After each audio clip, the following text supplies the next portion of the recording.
Season 2, Episode 20, Kerstin Hammer's German Pronunciation. This is the Actual Fluency Podcast, helping you become a better language learner by providing motivating weekly inspiration, as well as top tips and tricks from expert guests. And now, your host, Chris Broholm.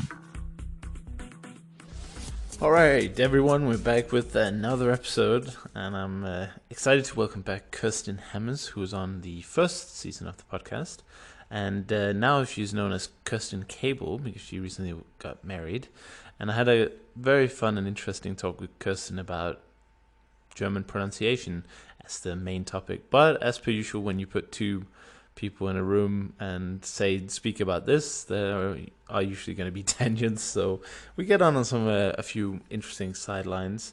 But the one thing I just wanted to say before I let you in on the interview is that 60 something episodes in and lots of technical problems later, I still haven't found a way to produce a perfect episode, and this is no different. And so what I wanted to say in this episode is that I have this really fancy microphone that costs like $100 or something, and it sounds amazing most of the time. Hopefully right now you'd hear it. But for this interview with Kerstin, unfortunately my microphone was switched with the onboard laptop microphone, so it's a little bit worse audio quality than per usual. But I hope you'll manage anyway, and I'll see you guys for the next episode.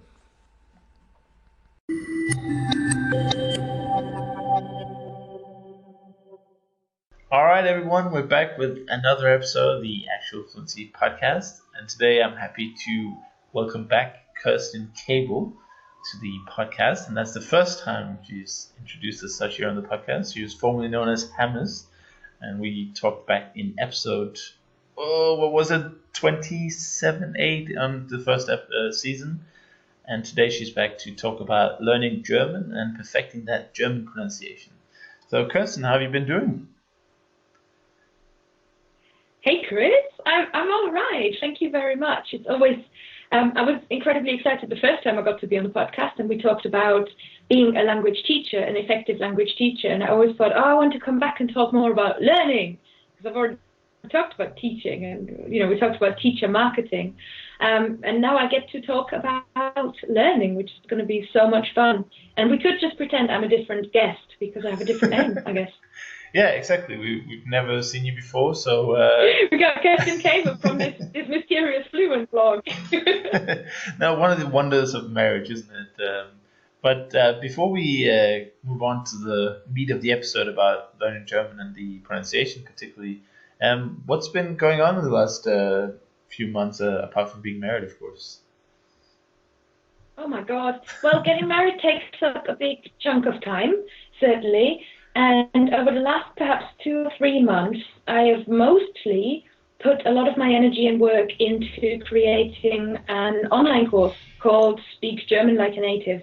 When I told one of my students, I'm working on this course, it's called Speak German Like a Native, and he says, oh really? Is it going to teach me German in 2 weeks? And I said, well, actually about 2 hours, because it is so specific. So it doesn't give you like internal knowledge of all the German words or how to put them together. That's different aspects. But what I really enjoyed, actually, and I really benefited from and want to maybe tell you a bit more about, is to focus on this one aspect, which is just pronunciation.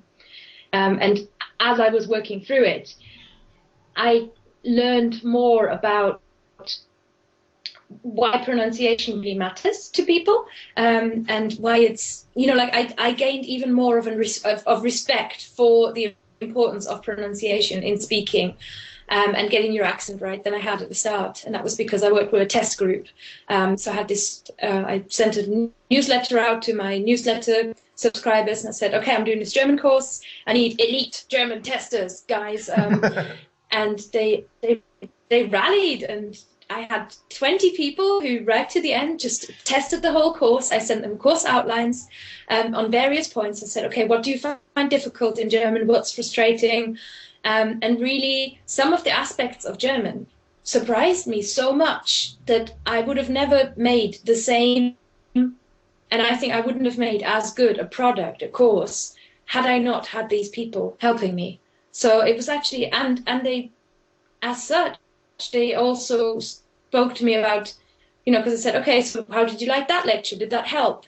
And I really got a very clear idea of how exactly it helped, which those two things together, I think really is what gave me sort of, like I said, like even more respect for getting pronunciation right. I've always thought it's important, but now I think it's crucial.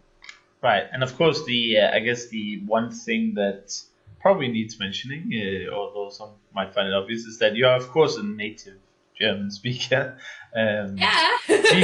Deeply anglicized now, but originally yes.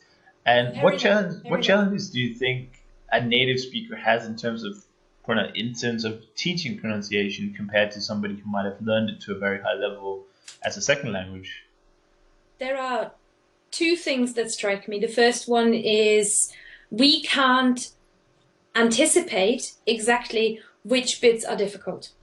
You can't quite get that entirely as right as you think. You sort of take a good guess. And my first outline was basically me looking at, okay, well, this bit, umlauts. Everybody's going to have problems with umlauts. And then they're coming back and they're saying to me, so, but what about the German R? You guys do a really strange R. And I was like, do we? So that was one thing. You've got to ask people what their problems are instead of just guessing. And that's been something that as a native speaker, maybe you can't quite guess. And the second part is the perpetual native speaker problem in language learning, which is perhaps you could call it the ask your wife problem. If your wife happens to be a German native speaker, or husband, or boyfriend, or girlfriend, for completeness sake, then you will be able to talk to them and you'll be able to try out your language on it. And then they'll say, oh, you're doing this wrong. And you'll say, okay, how do I do it right? And they'll do that. And then you'll ask why, because you're a human being, you're an adult and you're over 3 years old. So you're going to want to know why. And then they'll go, oh, I don't know. It's just like that. And that is a big, big native speaker problem. And I think as a German who teaches German, I have gained a huge appreciation for what it takes to teach a foreign language beyond just having the native grasp of the foreign language. Right, because pronunciation is important, isn't it? I mean, it's hugely important, and it's what it's really about. Pronunciation. It's really about confidence.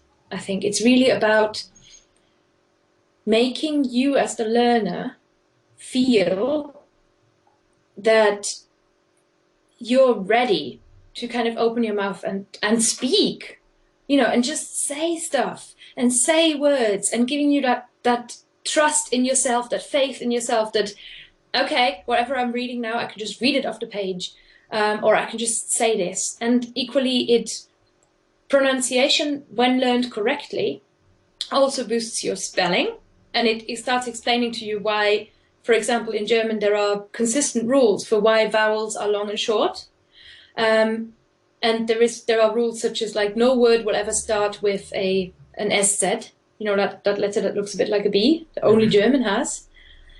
No words will ever start with that. And that is partly a pronunciation issue, because we just don't hiss at the start of the word in the sound that makes.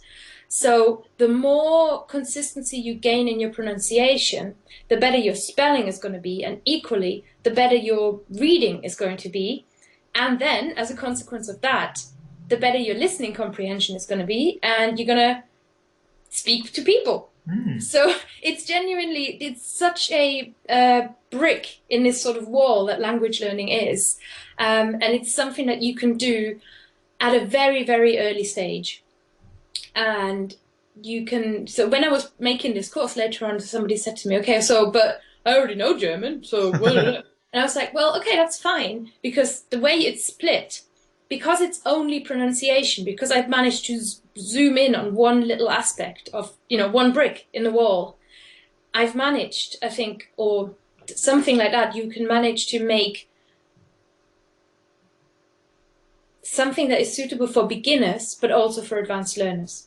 Yeah, sure. Because we've got the alphabet, we've got the basic sounds, but then we've got all the letter combinations and all the rules that maybe you don't need them in your first German lesson, but they're the ones when you start opening your mouth and you start feeling self-conscious, they're the ones that will give you the, when in a language you have that feeling, you go, oh, okay, I get it. Yeah, for sure. And that makes me excited as a teacher. Do you believe in the, I guess speaking as a learner now, do you believe in a good enough pronunciation or a native-like pronunciation? Oh, I certainly believe in good enough. I don't think you need to, partly perhaps because I come from a country and that has a language where all the native speakers already conform to a standard dialect. So we kind of speak foreign, all of us anyway. But we all modify our pronunciation anyway to better get on with each other. So native-like in German is a million different things. So certainly good enough, and good enough in Hochdeutsch. So Right. This is perhaps a German aspect, but Hochdeutsch is this standard dialect that you'll get in German media, etc. And that's what's really useful at the start. You know, if you everyone want to go understands. Bavarian or Austrian, do it later. There's plenty of time for that.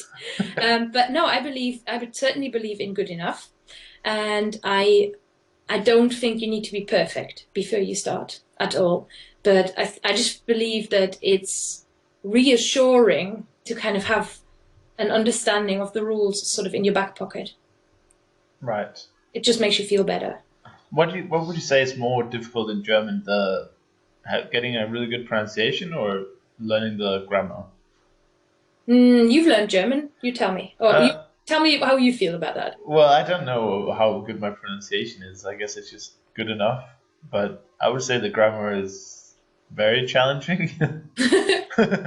So I guess from a personal standpoint, it's definitely be to master the cases and the grammar points. Oh yeah, cases. Yeah, Who needs cases. Yeah, you always forget about them when you. Native speakers do, because we're lucky, because you just do them. Yeah. The cases are a classic case of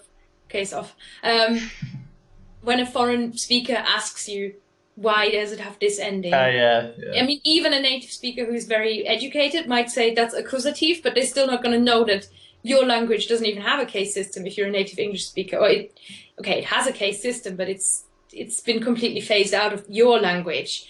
So you just have no way of relating to that unless you have very specific examples. Like he and him is a remnant of the case system. Yeah, exactly. Yeah, but you have to kind of point that out. And then you have to go, okay, and now think about that, and now we're taking that and putting it into German, in order to even get get your head around the concept. But taking a step back to your question, and that your answer there is German pronunciation. I don't think it's because it has so much internal consistency, which is great. German is quite phonologically consistent, and we also don't have silent letters. So again, I think starting with pronunciation is great, just because it makes you can get a hang of that really quickly. So then you already know something and you're feeling pretty good. Having said that, I think if you want to put German sentences together, it helps to cherry pick aspects of grammar that are really important, that you kind of have to not master, but you have to be just aware of them. Things like word order. Mm-hmm. And it always comes back to confidence. They are the kind of stuff that confuses a German when you're talking to them and they don't understand you. They're the kind of stuff that trips you up. And they're the kind of stuff that's always going to come out ever so slightly wrong if you don't fix it at the start. But actually, it's a really little thing to fix. Yeah, just throw the words at the end. Yeah, it's totally worth it. So yeah, German grammar is complex. Is it permissively? No, prohibitively. Sorry, not prohibitively complex, I would say. No, I mean, I think what happened with the German grammar, for me at least, is that it's easy to understand, but it's hard to implement. So it wasn't hard for me to understand that I should change stuff around and change endings and stuff. But memorizing all the different endings and realizing when to use the different endings. Oh yeah, I see that with my students. I think I see that.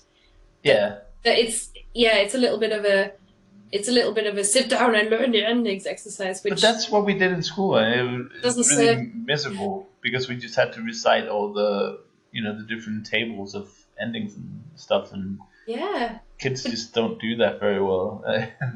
At least I didn't like it. It felt like math, you did the tables, the multiplication tables, Yes. and you just went to a language class and that was exactly the same thing. It's just like, Mm. Aus bei Midnacht Zeit von zu, you really have to know dative, Oh my God. Yes. Oh yeah. Yeah.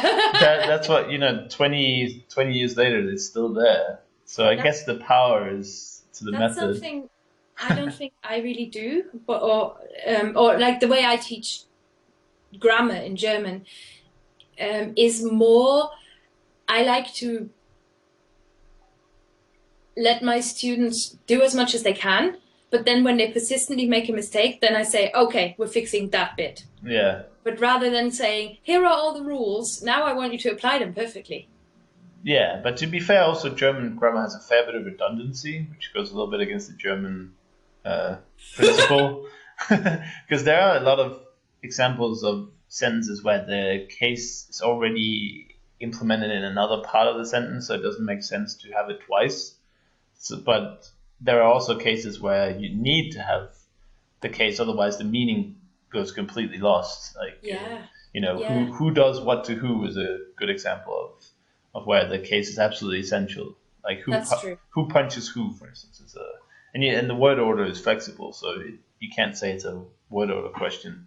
I like to sell it as German has got this beautifully flexible word order, and you get to They do, yeah. Yeah, and you basically, and it's great because the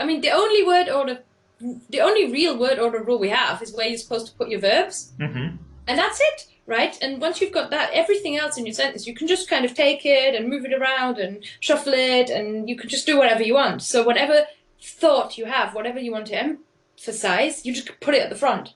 Yeah. And that's very convenient. But I guess I take your point. A pronunciation is, let's hope, easier to learn than...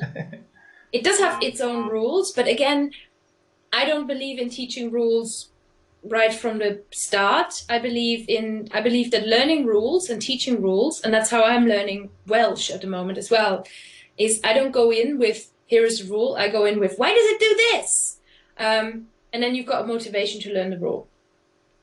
Yeah, exactly. Because I like, why does it do this? And then going, oh, I get it.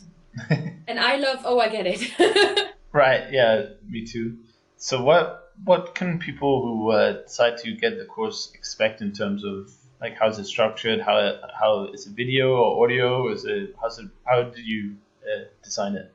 It is video. It's very strongly video based because you need somebody's voice in your course, right, to guide you through. If it's a pronunciation course, it just helps. Mm-hmm. But equally, it does contain. It's a course that references English, so it really helps if you know English. If you're listening to this podcast, I assume you know English, so well done you. But it does reference English.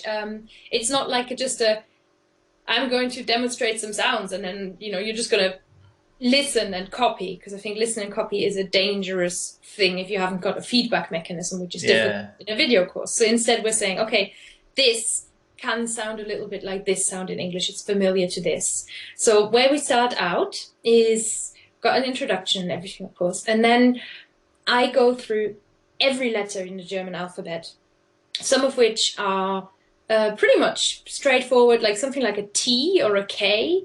Or actually, no, the K is never silent, which in English the Ks are silent randomly. So yeah, we're consistent. Or a letter like an L, they just don't pose a challenge. So you can just kind of go, got that. Then we look at the consonants that are slightly more unusual. Then we go into the special letters that the German alphabet has, which are 4, that 3 of which are umlauts that you do find in other languages in different variations. And number 4 is the SZ, the sharp S. So, forget the Chinese script and Cyrillic script. All you need to do to have a foreign letter is learn German. It's fancy. Yeah, you got one. Yeah, it's a good one. Yeah, it's a good one. They tried to phase it out several times, but apparently they stuck to it for some reason. They have not phased it out. You see. No, I said they tried to phase it out several times, but they haven't succeeded yet. That. There's a rule for using it now, which is the next part actually, which is we go into why, what do all the vowels sound like? Hey, I know the rule. There you go. Tell me the rule then. The rule is if it's a short sound immediately, is it before or after? Then it's single, and if it's a long sound, it's double. Or the other way around. But that's the rule. That's almost entirely correct. Yes, I'm almost entirely correct. I'm happy. No, it's like, yeah, when your vowel is long, pronounced long, then you spell the word with a sharp S after the vowel. If it's a word that has an S sound in, a sharp S sound. But if your vowel is short, then the sharp S turns into a double S. Right. Which is a classic and I think a wonderful example of what I mean about pronunciation and spelling and listening comprehension. And how all those things go hand in hand. Because once you know that rule, you know what happens in a word with a sharp S. And it makes reading off the page a little bit easier. Right. And then it makes you feel a little bit better because you know how to do it. And it does look cool. It's a cool character. It's like a bee with a long back. Yeah, like a bee on a stick. Yeah. Was that how you were taught it in very little school? No, No, they explained to us where it came from, I think once, which is the old German Gothic script had an S that kind of went down, like a G does. It had like a line down. And the old Z had this sort of B-ish kind of spiky shape. Yeah. And then also went down. So when you put the two together, you kind of overlay them, you do come out with something that is a bit like the modern typecast sharp S. So it's actually an SZ, which is what lots of Germans call it. Where I come from, we call it the sharp S. Yeah, we always call it double S, but that's misleading, isn't it? Because double S is so interesting for people. Oh wait, what did we call it? It had a funny name. I'm sure it had like a special name. SZ is very common. No, that's the correct German name. I was thinking we Danes had a wrong name for it, but I can't think of it right now. But I'm sure there was something. But I guess that's the only foreign, at least, challenge. So that's all part one, right? So by that point, you've just covered the alphabet. And then you kind of really get into the fun part, which is diphthongs. That's when two vowels come together and they make another sound. Mm-hmm. Then you've got the fricative sounds. And then you've got things like the German CH, which varies its sound from ch to sh, and doesn't sound like sh, which is the SCH. So you kind of have to work out, and again, there's rules for that. There's a really straightforward rule that helps you work out when to pick which one. And then finally, we're going into the German R. We're going into why does the G randomly become a sh at the end of the word. And why does this happen? So it's really fine-tuning stuff. So I start with the basics and we go through the alphabet and say, okay, these are the rules for the vowels, when they're long, when they're short. And the way I like to build my courses, which is what I did with my course, Easy French Grammar for beginners as well, is I like to think of them as a reference course rather than, because it would be, like you say, it would be maybe very boring to really sit down and watch through the whole shebang all in one go. Right. Even though I'm hilarious. I try my very best to keep this informal, and I don't say, okay, and today we're learning the uvular fricative sound, when you have to now go to phonetics book 6. Because I don't think learning phonetic alphabet is really... I think it's useful, but I just don't think you have to. And it intimidates a lot of people and just makes them feel like, oh God, another thing that I have to know and I'm never going to get it right. And it's that perfect pronunciation thing. You just don't have to learn it. You just have to know where it's useful. So I make reference to it where it's useful. And I obviously I've done the research and I know the solid knowledge behind it to make this a quality, reliable course. But at the same time, I don't think I need you to know everything I know. In order for you to, you don't have to sit there like I did and spend 2 hours reading phonetics books. It's just unnecessary as a German learner. So my whole job is to make your job as a learner easier. Right. Well, that sounds like a lovely thing. I mean, I enjoy getting an easier life when I'm learning languages. You have to work a lot on it. I guess it's great. So speak German like a native is a course. It makes your life easier. Yeah, speak German as well. You know, that also makes your life easier. If you exactly. know how to do that. I do believe that this is, from what I have seen out there, and that's partly, again, why I focused on one small thing, because that's where I thought, I'm going to make this, and this is going to be great. And this is genuinely, I do believe that it's one of the, in terms of completeness levels and stuff like that, it's a pretty solid German pronunciation book. I daren't say the best in the world, but a survey, an independent survey that I just invented, says it's the best in the world. Right. Well, you're definitely not lacking confidence. That's a very, very apparent. I think it really works. I'm really glad that I had a test group making it to make it with, and I genuinely think it helps. But like I said, use it like a reference book, which means you don't sit down with a grammar book and read it all page 1 to page 200. Usually, yeah, each to their own. But instead, the point of it is to answer those questions. So that if you think, oh my God, there's a lecture about, how to pronounce CH and S together, and why it makes that weird sound, and where that comes from, I'm just going to watch that today. And that's exactly what it's meant to do. So, it's meant to answer your questions instead of give you another thing to do. Yeah, and I guess you shouldn't rush things like that, because if you watch, let's say, 20 videos of, let's say there was just one sound per video, I know there are more, but if you had 20 videos with 20 sounds, if you just went through them in one go, at the end of it, you wouldn't be any better for it, because you don't have time to practice and process. Yeah, that's right. So take it easy and, take it one sound at a time and try to get that. I guess feedback is really valuable. If you have a tutor already, then you can practice some of the sounds. And we also have a SoundCloud group. So there's on SoundCloud, which is a website where you upload your audio. And you can basically record yourself right into your browser. It's extremely easy. Right. And I've made a group on there with my German students, where basically if you want to practice your words, if you want to practice pronunciation, if you want to practice saying the German alphabet, etc., record yourself, put it on there, and that way I can give you feedback. Nice. So we have a nice feedback channel in there as well. Yeah, that's really important, because you can't hear it. And I record examples regularly. So I record maybe news articles or tongue twisters and stuff like that to add into that as well. Right, because you can't, when you're learning a new language, you don't know what mistakes you're making in pronunciation. Like I when I was learning Russian, I would often be, my teacher wouldn't understand me, but in my ear it sounded right. And then she said, no, you're not saying it right. I'm like, it sounds the same to me. She's like, no, you're saying this when you should be saying that. And I was like, okay, I see now. Absolutely. So I agree with Gabriel Weiner on that. Who when we did Language Book Club back in January, and we said we'd do another. We need to do no. Yeah, on record here, we're doing another one soon. Right? Oh my God! Okay, well, you've announced it now. Well, soon TM is a very loose concept anyway, but we'll have a new one, because there are a lot of people who join up the Language Book Club on Facebook. Shout out to you guys. Yeah. And it really shows me that the people want more information about books, and probably discounts more than anything.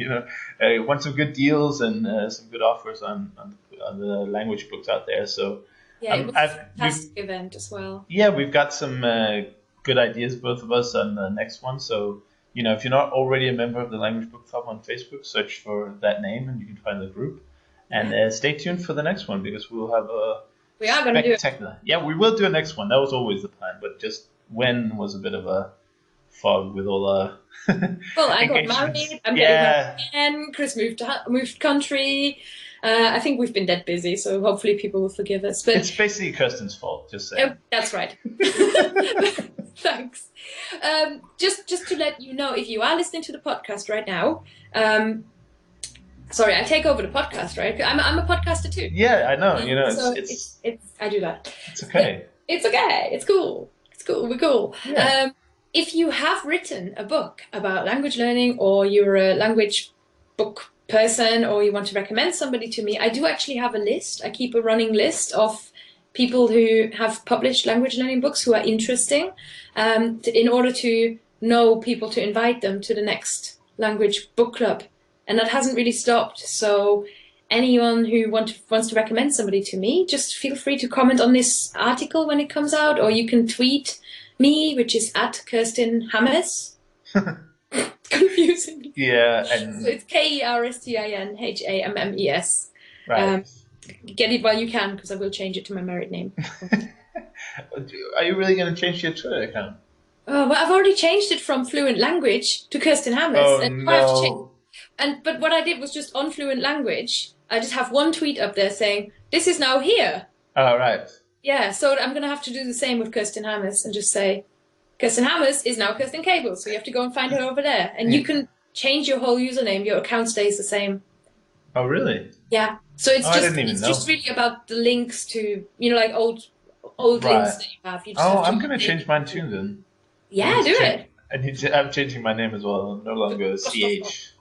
I'm KR instead. Yeah. So we can be K and K now. Ah. Double K. Double K. And my husband is called Christian, so we are now Christian and Kerstin Cable. How twee is that? Right. He doesn't own like a company that has anything to do with cables, right? Because that would be the best name ever. No, but you know what? He gets he gets these letters. It's so funny. Oh, he gets these emails for some American cancer surgeon who's called Christian Cable as well. Right. And he says that he wishes he had bought ChristianCable.com like really early on in the internet, because he could have probably sold it for so much money to a Christian cable. Oh yeah, cable Christian. Yeah, he does own ChristianCable.co.uk. That's and hilarious. You can go there and sort of spy on my life and see his beautiful photos, because he's a hobby photographer, but he's excellent. Oh, nice. I guess that the word cable is a little bit American. Do you have cable in the UK? They call it something else, don't they? No, like energy, Cable TV? like power cables. Yes. No. I mean like cable TV. Oh no, they call it. Lord knows what they call it. I don't really know. Freeview, I guess. Sky Plus. Sky Plus. No, it's just Sky. Sky. I don't know. I have no idea. Other providers are available. Other providers are available. Yeah. Sky, if you want to sponsor the podcast, you have my email. Just let me know. I have heard them sponsor a podcast, a German language podcast. Sky TV. Sky TV. Well, it was a Game of Thrones podcast, so it probably had mass appeal. All right, yeah. But this doesn't really have mass appeal at all. We're just talking to ourselves, really. It doesn't have mass appeal, but it's got enthusiast appeal. That's how Definitely, I like it. And we're having fun with it. That's the most important thing. And the name Cable, while we're talking about irrelevant things, this is linguistic. The name Cable apparently comes from, similar to the name Gable, Clark Gable. Yeah. Comes from, it used to be the trade, like how last names are often named after people's trades. Yeah. And Cable, if I'm not mistaken, comes from that this used to be a trade of rope making.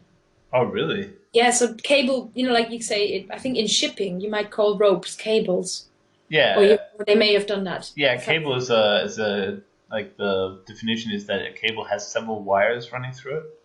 Mm-hmm. So that's the definition. So a rope would fit perfectly because there's several strands of fiber that combines into making the exactly. rope. So yeah, I'm sure you're onto something there. But before we go and enjoy our weekends, it's 33 degrees right now here. I don't know what the weather's like there, but only like 15 and raining. Oh really? Oh, I miss it so much. Please bring it back. Where's winter? People, Chris lives in Budapest now. It's a burden to bear. It's too much. It's too much. It's too beautiful. It's like 38 degrees. I'm melting every day. But oh my god, this is doing my best. But anyway, I'm really looking forward to checking out the course because I'm sure I could use some pointers on German pronunciation. Yeah, well, I gave you some words earlier, didn't I? Which have got nice sounds in. So give them a go. All right, let's try this. I'm just scrolling out to find them. Yeah, you're going to be really good at this. All right. Okay. So I need to embrace my German personality, which is a little bit less loud and it's a little bit more reserved. Is it? Yes, it is. It's a little bit like... Is it really correct and tells people that they're wrong all the time? Nine. That's my English personality. Oh. What's your Danish personality? That's a good question. I don't really have a very strong Danish personality. It's gone, It's what do you call it? It's subsided. It's subsided. Yeah. It's inactive. It's hiding. Okay, so the first one, Speicherstadt. Yeah, that's a very good sh. Speicherstadt. It's like saving city.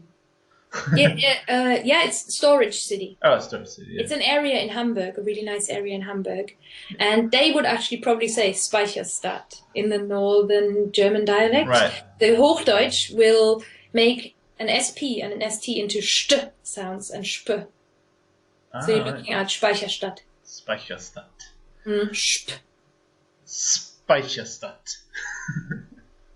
But I don't know, if you say something too many times, you can also sort of ridicule it, and then it doesn't matter how you usually pronounce it. That's correct. You know, you can try and pronounce. If you say bowl enough times, it sounds ridiculous, and then you start mispronouncing it. But anyway, what I wanted to actually, I have a funny anecdote about pronunciation. So I just wanted to throw that in there at the end, because I cannot imagine an episode of the podcast in the near future where I can talk about German pronunciation. So I'm just going to throw it in now. You do it now while you can. Yeah, exactly. In German, I was doing German and English in university, and because Denmark has a history with Germany in the southern part of Denmark, the border was moved several times. So today there is a German minority living in Denmark, and there's a Danish minority living in Germany. And because of that, a lot of Germans come to the universities in Denmark because they can get dual citizenships pretty easily. They might have Danish parents, but actually living legally in Germany, like being a German resident, then they can easily come and attend our universities. And we were in German class, and this professor was really like, I don't know what to call it, but he really insisted on a certain pronunciation. So basically, in our, how in northern German, they often say, they don't say wird, they say like wird. They change into this like EU sound, like a diphthong almost. And then one of these poor northern Germany students had to say it, and he almost got mad because he was like, there is no such word as wird, it's wird. And then I was like, Jesus Christ, dude, take a relax. There's so many different ways of saying the same thing. But if the person grew up learning it that way, you can't change it into the Hochdeutsch of Hochdeutsch, And then you go down to Germany, and like I had a friend in Kiel, and I told him the story, and he was like, nobody says wird, that's like school German almost. And I just thought it was hilarious that somebody who was from Germany was corrected by a Danish guy in the classroom for sounding non-natural. So that really, that's really funny. Well, that's exactly the prescriptive kind of style of teaching a language that we, we independent teachers certainly just work to eradicate. Yeah. And, because that is a classic example of how like messing with people's confidence. Yeah, she wouldn't say anything again, I assume, because she was corrected so heavily. That's outrageous, and also it is weird.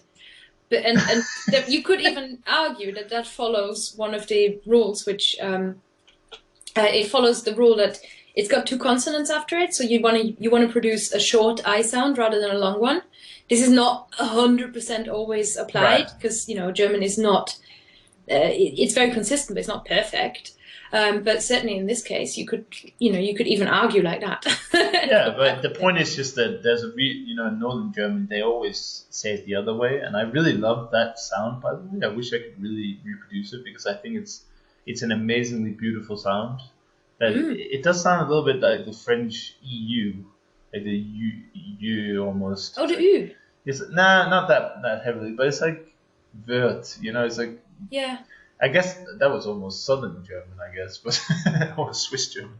But I just thought that was a funny story of German pronunciation, and I could not see any other channels to share that with the audience out there. So No, it can be scary, but I So guess you have a Danish teacher telling a German what they're doing wrong in German. Thank you very much for that. Right, Wow. and he was like, you have to say it like this. And she was like, I've said it this way for 22 years. And he was like, yeah, well, too bad, you know. Too bad. You've said it wrong. All right, we have 3 more words, and the next one is Gewürze. That's very good. Yeah, Gewürze. Gewürze. It's got that Z. That's the Z is actually a German Z, which Right. a lot of English native speakers you kind of have to make them aware that it's not a Z, it's a Z. You harden it. Gewürze. Right. And then elektronisch. Elektronisch. Elektronisch. Correct. Wow. See, I knew you'd be good at this. And then. Now, bear in mind what we said about the first one with the st. With right. this Ausstellungen. Ausstellungen. Ausstellungen. Oh, perfect. Perfect. Oh, wow. 75%. A star, Chris. I would say 8 out of 10. Easy. 8. I think so too. I think that's what I keep saying about my German. It's good enough, so I don't feel very motivated to improve it because it's all right. You know, I could use a little bit more speaking practice. And from my part, I understand most everything people tell me, but producing the languages can sometimes be difficult. But I guess it's because I'm too ambitious. That's another episode all in itself. But you know, when you try to pronounce or translate in your head what you're going to say, and the sentence is like, when I went to school, I always, instead of just saying it in a much simpler way. Yes. Yeah. And in German, I always lose control of the sentence, and I end up at the end where there should be like 3 verbs, and I couldn't remember the subject because it's so long ago. And then it's like, I'm not sure what you gotta stay awake in German. You gotta stay awake. You gotta be with it. It's a language that makes you sort of pay attention.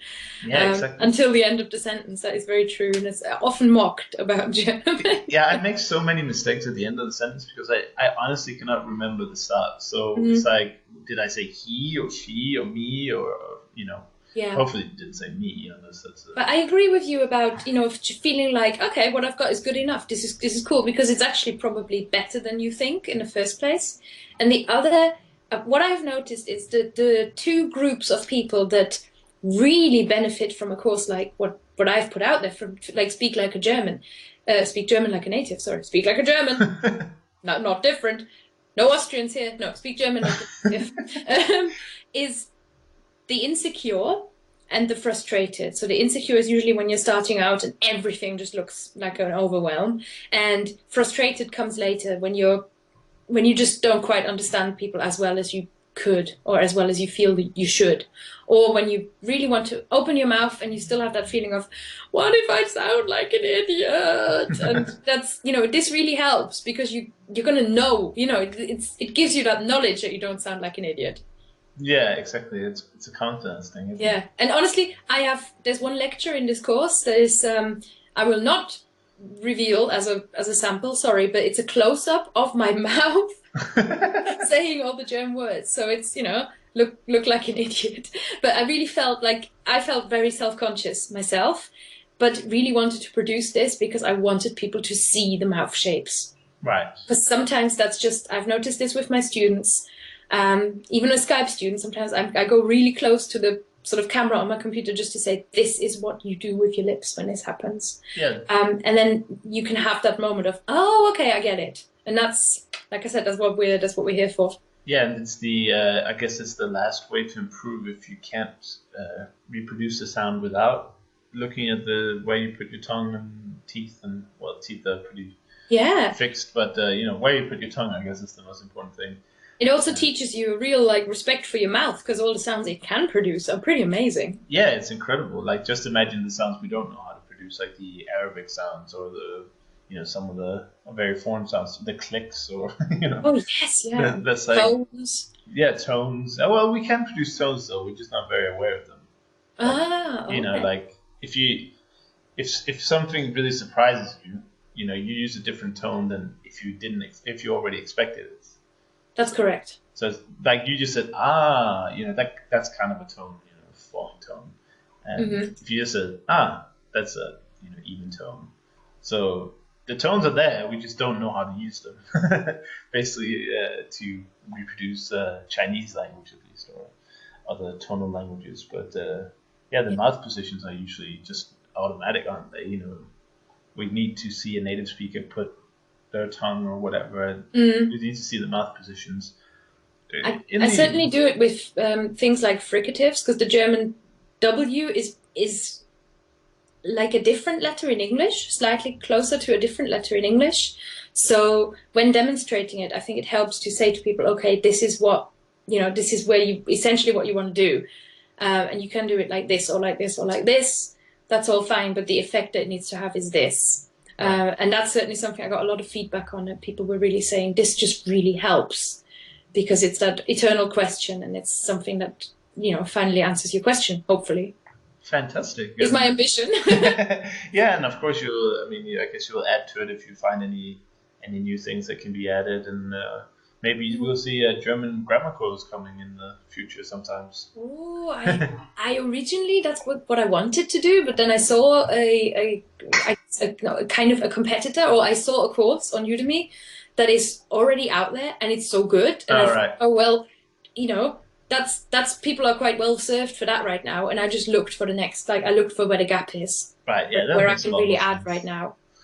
All right, well, thank you so much, Kerstin. And if people are interested in the course, improve your German, speak German like a native, or at least try to. I guess it's that really hard aspect of every language is to sound really native. But if you want to check that out, you can go to actualfluency.com/speak German. That's the easy link to get directly to the course. Mm-hmm. And we'll see you soon for another installment of the Language Book Club. And you can find somewhat outdated information, but there is some information on languagebook.club, which is really this new web 3.0, I guess, of having these really unique URLs. But yeah, languagebook.club, you can find some information from the last event, and we'll be slowly updating that. And certainly you're invited to the Facebook group, which is called Language Book Club. Yeah, for sure. We have a lot of people there, and I know that once everything quiets down a little bit and we start to plan for the next event, the Facebook page will be a lot more active with different books and our opinions of books, and just sharing some of the content from the previous event. And actually, you should check out the YouTube as well, because we've got a lot of interviews from the last session. That's right. Oh, that's what I never came back to, which is I spoke to Gabriel Weiner, and if you're interested in pronunciation and the definition of fluency in general, that's a good Language Book Club interview to check out, because we talked about what makes your pronunciation better, and whether being a musician has served him well in terms of his pronunciation, because it teaches you to listen, and that's a good thing to have. Yeah, he's really great about that. And actually, now that we're just throwing out all the resources here, you can also listen to Gabriel's interview on the podcast, which the Actual Fluency podcast. You can find all the episodes on afpodcast.com. And Gabriel Weiner's episode was actually also themed around pronunciation. So not specifically German pronunciation, but he gave a lot of tips about how he approaches pronunciation. Mm-hmm. And it's a good companion to the video interview we did for the Language Book Club. And yeah, he has a total method set up. Yeah, he's a genius, isn't he? Basically. Oh yeah, he's a certain. Well, I don't know. I mean, he speaks Is there tons such of a languages. Thing as a genius? Yeah, that's a good thing. I mean, he's an opera singer. He speaks many languages. He writes very well. He's very methodical. I think you're a genius, Chris. You're a podcaster and an expat, and I think we all are. I believe in the genius in all of us. Oh yeah, for sure. Including Gabriel, who is a very impressive young man, old man, young man, medium-aged man. I don't know how old he is. A very impressive young man. Well, just call him young. He'll be flattered. So that's correct. That's correct. That's the safe bet anyway. But anyway, Kerstin, young. we better get going. So people don't listen to us ramble way too much. Although some people might enjoy that. I don't know. But thank you so much for taking the time out of. I know your busy schedule and coming to share this with us. And was there a little discount on the course? There was a deadline today, right? There is a launch deadline, and that is today, which probably means we're going to miss it. Midnight? Midnight? It's actually midnight Saturday. Oh. It depends on when your podcast goes out. Well, what does that mean, midnight Saturday? That's a bit ambiguous, isn't it? That's correct. Well, it probably means I'm going to bed before midnight, and when I wake up, I'm going to switch the discount off. So when you wake up Sunday, you'll switch it off? That's correct. Oh, that's lots of time. People are getting this interview way before. And do they need to type in anything, or is it automated? They do not need to type anything in. Basically, the regular price for this course is going to be $39, but it's actually $32 as a launch gift to everyone who is interested right at the start. So just check it out. That's all I ask. Cool. 2 to the power of something. That's 2 to the power of 6, maybe. My math isn't so good, but yeah, it's a good price. And, $7 off, right? I guess. I hope people will check it out. It's a great way to improve your pronunciation, and particularly for a German, which we explained has a few tricky elements. So, but thank you so much, Kerstin, once again, and talk to you soon. You're welcome, Chris. Yeah. Bye. Bye. Thank you for listening to the Actual Fluency Podcast.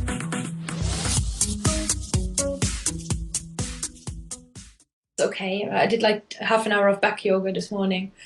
So back yoga like Agoi, or? No, it was just yoga with a video, and it said it's yoga for back pain. Right, but it's yoga spelled backwards, so it's just a bad joke. Oh.